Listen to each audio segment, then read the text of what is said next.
మళ్ళీ వస్తాను చంద్ర గారు మనతో విజయకిరణ్ గారు ఉన్నారు తెలుగుదేశం పార్టీ నాయకులు. విజయకిరణ్ గారు గుడ్ మార్నింగ్ అండి. గుడ్ మార్నింగ్ అండి. మొత్తానికి విజయకిరణ్ గారు ఎంత స్పీడ్గా నాయకులు వెళ్తున్నారు, వైసీపీలోకి అంత స్పీడ్గా నాయకులు వచ్చేస్తా ఉన్నారు. ఉదాహరణ అంబట్రాయుడు బహుశా ఆయనే పెద్ద లీడర్ అయితే కాదు వైసీపీ నాయకుల దృష్టిలో. సజ్జల రామకృష్ణారెడ్డి గారు కూడా అన్నారు ఆయన వల్లే మాకు ఓటు వచ్చింది లేదు పోయింది లేదు, మరి ఆయన ఎందుకు వెళ్ళారు ఆయన అడగాలి, ఆయన కూడా ఏం పెద్ద కామెంట్ చేయలేదు. తర్వాత షర్మిల గారు కాంగ్రెస్ పార్టీలోకి వెళ్ళడంపై ప్రధానంగా చంద్రబాబు నాయుడు గారు కుట్ర అనేది ఆరోపణ చేస్తారు. అంటే ఏంటి చంద్రబాబు గారు ఇంకా వైఎస్ఆర్ ఫ్యామిలీని చీల్చాలని కంకణం కట్టుకున్నారా? ప్రేక్షకులకి అదేవిధంగా ప్యానల్ సభ్యులకి మీకు అందరికీ గుడ్ మార్నింగ్ అండి. నిన్న సజ్జల గారు కొన్ని కామెంట్స్ చేశారు. ముఖ్యంగా ప్రధానమైనది వైఎస్ రాజశేఖర రెడ్డి గారి మరణం పైన. వైఎస్ రాజశేఖర రెడ్డి గారి మరణం కాంగ్రెస్ పార్టీ సోనియా గాంధీ గారి మీద ఆపాదిస్తూ ఉన్నారు. మరి 4 సంవత్సరాల 8 నెలలు అవుతుంది. నిజంగా అది ఆ అనుమానాలు ఉంటే ఇంతవరకు మీ సైడ్ నుంచి ముఖ్యమంత్రిగా అయిన తర్వాత 22 మంది పార్లమెంటు సభ్యులు, రాజ్యసభ సభ్యులు, మంత్రులు, ముఖ్యమంత్రులు ఇంతమంది ఉండి ఈరోజు వరకు మీరు తీసుకున్నటువంటి చర్యలేంటి?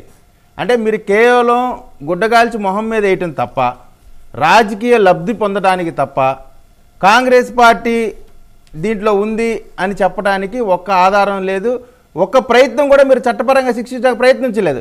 అంటే మీకు రాజశేఖర రెడ్డి గారి లెగసీ కావాలి కానీ రాజశేఖర రెడ్డి గారి మరణం మీద కానీ రాజశేఖర రెడ్డి గారి కుటుంబంకి సంబంధించిన కానీ ఆ రోజున జగన్మోహన్ రెడ్డి గారు జైల్లో ఉన్న రోజున 3000 పైచిల్లుకు కిలోమీటర్లు నడిచినటువంటి షర్మిలా గారికి రాజకీయ అవకాశాలు కల్పించడం ఇష్టం లేదు. కానీ అంటే రెండో పవర్ పాయింట్ ఉండకూడదు, ఇష్టం లేదు. కానీ తండ్రిని చంపాడని చెప్పి ఏ రిలయన్స్ వాళ్ళైతే తన తండ్రి హత్యలో ఉన్నారని చెప్పి ఆ రోజున రిలయన్స్ మాటలన్నీ కూడా భావోద్వేగంతో, ఆ రోజున మేము కూడా చాలా భావోద్వేగానికి నిజంగానే రిలయన్స్ వాళ్ళు చంపేశారేమో అనుకొని రిలయన్స్ మాటల మీద తగలబెట్టి కోట్లమ్మటి కేసులు పడి రకరకాల ఇబ్బందులు పడేటువంటి పరిస్థితి.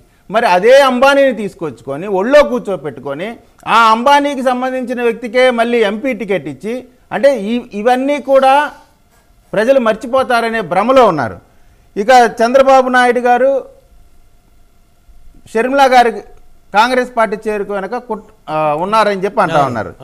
అంటే రాజశేఖర రెడ్డి గారి పెంపకం పైన, రాజశేఖర రెడ్డి గారి కుటుంబం పైన వీళ్ళకు ఉన్నటువంటి అభిప్రాయం చూడండి, ఎంత చులకన భావన. అంటే మీరు షర్మిలా గారి వెనకాల ఉన్నది వాస్తవంగా అయితే చిన్నాన హత్య ఉంది. షర్మిలా గారు పార్టీ మారటం వెనక ఆర్థికపరమైనటువంటి ఆస్తులకు సంబంధించిన ఇబ్బందులు ఉన్నాయి. షర్మిలా గారు కాంగ్రెస్ పార్టీలో చేరటం వెనక రాజకీయపరమైనటువంటి ఇబ్బందులు ఉన్నాయి. షర్మిలా గారు కాంగ్రెస్ పార్టీలో చేరటం వెనక సొంత చిన్నాన్న కూతురు ఎవరైతే బాధితురాలు ఉందో, తన తండ్రి చనిపోయాడు, చంపబడ్డాడు, బ్రూటల్గా చంపబడ్డారు. నిజంగా రాజశేఖర రెడ్డి గారి తమ్ముడిని పులివెందల్లో తన ఇంట్లో సొంత ఇంట్లో చంపితే వాస్తవంగా ఎటువంటి రియాక్షన్స్ రావాలా? ఎక్కడా కూడా ఒక చిన్న గొడవ కానీ ఒక చిన్న ప్రొటెస్ట్ కానీ ఎక్కడా జరగల.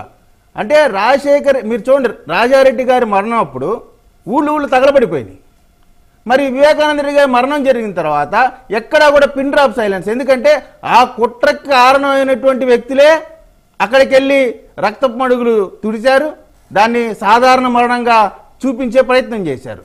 అంటే ఇవన్నీ పక్కన పెట్టేసి ఊరికే ఒక పాసింగ్ రిమార్క్స్, చంద్రబాబు నాయుడు గారు షర్మిలా గారిని కాంగ్రెస్ పార్టీలో చేరటం వెనక ఉన్నారు.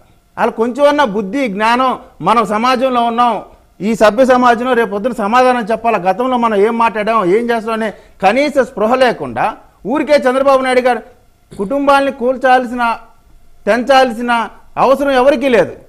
ఆ అవసరం ఉంది జగన్మోహన్ రెడ్డి గారి రాజకీయ ప్రస్థానమే సింపతి బేస్డ్ రాజకీయాలు ఆయన చేసింది. కేవలం తండ్రి గారి మరణాన్ని దృష్టిలో పెట్టుకొని ఎమ్మెల్యేలని మంత్రుల్ని భావోద్వేగానికి గురి చేసి ముఖ్యమంత్రిగా జగన్మోహన్ రెడ్డి గారిని పెట్టండి అని చెప్పి స్టార్ట్ చేసిన ఆ భావోద్వేగం తన తండ్రి మరణంతో ఏదైతే ముఖ్యమంత్రి పదవి రాదని తెలిసిందో, కాంగ్రెస్ అధిష్టానం ఈయన ముఖ్యమంత్రిగా పనికిరాడని తెలిసిందో, అప్పుడు ఒక ఓదార్పు యాత్రని ఒక పెద్ద రాజకీయ డ్రామాకి కుట్రలేపారు. పోనీ ఆ ఓదార్పు యాత్రను పూర్తిగా చేశారా? నిజంగా అప్పుడు కాంగ్రెస్ పార్టీ వ్యతిరేకించి ఉంటే, కాంగ్రెస్ పార్టీ జగన్మోహన్ రెడ్డి గారిని నిర్వహించాలనుకుంటే ఆయన ఓదార్పు యాత్ర చేయగలిగే వాళ్ళ? మంత్రులు ఆ ఓదార్పు యాత్రలు పాల్గొనే వాళ్ళ? ఎమ్మెల్యేలు పాల్గొనే వాళ్ళ? వాళ్ళు ఒక సలహా ఇచ్చారు. అయితే కాంగ్రెస్ అధిష్టానాన్ని ఢీకొట్టి నేనేదో నిలబడ్డానని చూపించే ప్రయత్నంలో భాగంగా చేశారు. ఆ తర్వాత అదే కాంగ్రెస్ పార్టీ అభ్యర్థికి, రాష్ట్రపతి అభ్యర్థికి అనుకూలంగా ఓటేశారు కదా. అంటే మీకు ఎక్కడా కూడా భావోద్వేగాన్ని పెంచి పోషించి రాజకీయ లబ్ధి పొందుదామనేటువంటి కార్యక్రమం తప్ప వాస్తవాలని చెప్పే అవకాశం లేదు. చంద్రబాబు నాయుడు గారికి సంబంధం లేదు, అంతే కదా. చంద్రబాబు నాయుడు గారికి సంబంధం లేకపోవడం కాదండి, చంద్రబాబు నాయుడు గారికి ఎట్లాగూ సంబంధం ఉండదు. అది వారి కుటుంబంలో ఉన్నటువంటి అంతర్గత విషయాలు. దానివల్ల కాదు, వీళ్ళు చేసినటువంటి కార్యక్రమాలు. తండ్రిని చంపాడని చెప్పిన వాళ్ళకి ఎంపీ టికెట్ ఇచ్చాడు. అంటే రాజశేఖర రెడ్డి గారికి షర్మిల గారు కూడా కూతురే కదా. మరి అప్పుడు నా తండ్రిని చంపాడని అనుమానితుడి మీదే ఎటువంటి ప్రేమ చూపిస్తున్నాడు జగన్మోహన్ రెడ్డి అనే కోపం ఆమెకే ఉంటుంది కదా. అటువంటి సందర్భంలో రాజకీయ పార్టీలు ఆ రాజకీయ వ్యూహం ఆమె పన్నింది. అంటే ఈ రోజున అంత వైఎస్ఆర్ కాంగ్రెస్ పార్టీ నిలబెట్టడంలో జగన్మోహన్ రెడ్డి గారిది ఎంత కీలకమైన పాత్ర, అంతకంటే 2 అడుగులు ఎక్కువే షర్మిల గారి పాత్ర ఉంది. ఇప్పుడు ఎందుకు వెళ్ళిపోతున్నారంటారు నాయకులు పార్టీలో నుంచి? ఇవాళ ఏం లేదండి, ఒక ఎంపీకి 150 కోట్లు డిపాజిట్ పెట్టమని అడుగుతున్నారని బయట నడుస్తా ఉంది. 150 కోట్లు. ఎమ్మెల్యేలు 30 కోట్ల రూపాయలు డిపాజిట్ పెట్టాలని బయట నడుస్తా ఉంది. డబ్బులేనా ఈ 150 కోట్లు? 150 కోట్ల రూపాయలు. అంబటి రాయుడు గారు ఇదేదో అవకాశం వస్తుంది, అంబటి రాయుడు గారికి స్పోర్ట్స్ పర్సన్ గా కొంత యువతలో ఇమేజ్ ఉంది. సోషల్ మీడియాలో ట్రోల్ అవుతుంది, అంబటి గారు మీకేదో స్పోర్ట్స్ కోటాలో వస్తుంది అనుకుంటున్నారేమో మరి. కానీ పాపం ఆయన ప్రభుత్వ కార్యక్రమాల్లో కూడా ఇన్వాల్వ్ చేశారు. సోషల్ మీడియా సజ్జల రామకృష్ణారెడ్డి గారు, భార్గవ్ గారు కూడా ఆయన పిలిచి ఇంటర్వ్యూలు చేసి సోషల్ మీడియా వాళ్ళందరికీ పరిచయం చేసి రకాలైన కార్యక్రమాలు చేశారు.